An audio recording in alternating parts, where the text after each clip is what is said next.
इस नगर के समीप एक गांव है जहां पर एक वैश्य की लड़की की शादी होने जा रही है और मुझे यह भी मालूम है कि उस वैश्य ने अपनी लड़की को बेचा है, यानी कि लड़के वालों से अपनी लड़की की शादी करवाने के लिए काफी सारा धन और पैसा लिया है, तब जाकर अपनी लड़की की शादी करवा रहा है।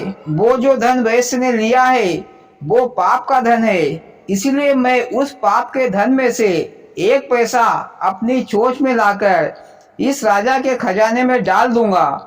बस उस पाप के प्रभाव से इसका सारा खजाना नष्ट हो जाएगा, यानी कि चाहे खजाना चोरी हो जाए या व्यर्थ के खर्च में खर्च हो जाए। जब राजा के पास खजाना नहीं रहेगा तो नौकर चाकर, मंत्री, सैनिक सभी राजा को छोड़कर चले जाएंगे। फिर काहे का राजा, फिर तो एक मच्छर आदमी भी राजा को मार डालेगा या कोई भी पड़ोसी राजा इसके राज्य पर अपना अधिकार कर लेगा। इस प्रकार चिड़ा और चिड़ी बातें कर रहे थे तो राजा और रानी उनकी ये बातें सुन रहे थे। चिड़ा और चिड़ी की ऐसी असंभव बातें सुनकर राजा रानी जोर जोर से हंसने लगे।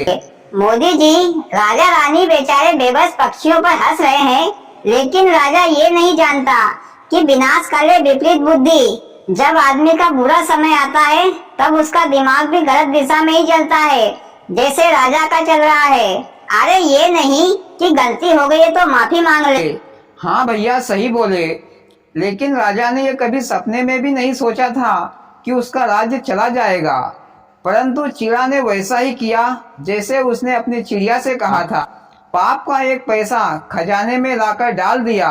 फिर भगवान की कृपा ऐसे हुई कि देखते ही देखते राजा का खजाना समाप्त हो गया। राजा के सभी नौकर चाकर, सैनिक सब राजा को छोड़कर चले गए और एक पड़ोसी राजा ने उस पर हमला करके उस राजा का राज्य छीन लिया और उसे कैद कर लिया।